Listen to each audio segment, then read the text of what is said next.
In today's video, I'm going to teach you how to connect Airtable with ChatGPT so you can send record data to the model, generate a response, and save the result back into your base.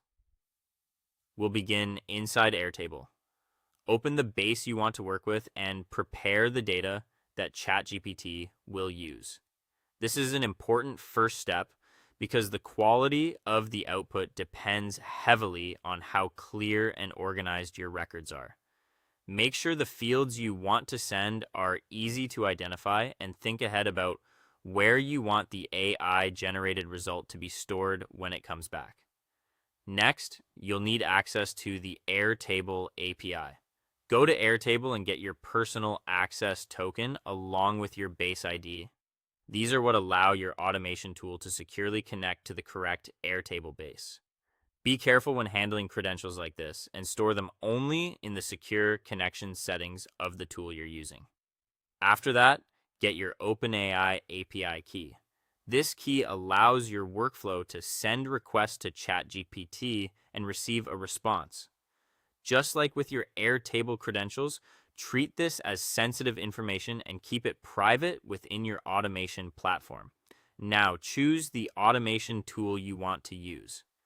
You can build this workflow in Make, Zapier, N8N, or even with an Airtable script, depending on your preference and technical comfort level.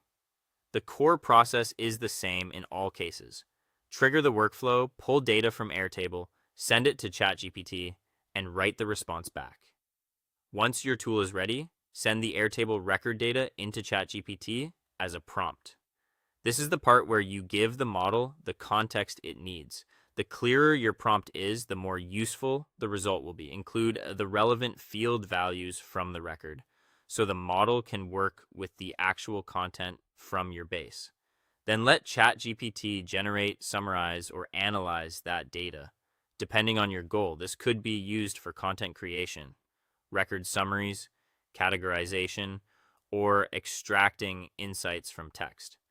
The exact output will depend on the prompt and the record data you send. After the response is returned, save the ChatGPT output back into an Airtable field.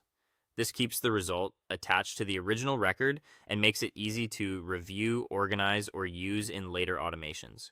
Before you turn anything on fully, run a test workflow. Testing helps you confirm that the right record data is being sent, that the response looks the way you expect, and that the output is being saved in the correct field. Once everything is working properly, your Airtable and ChatGPT workflow is ready to use.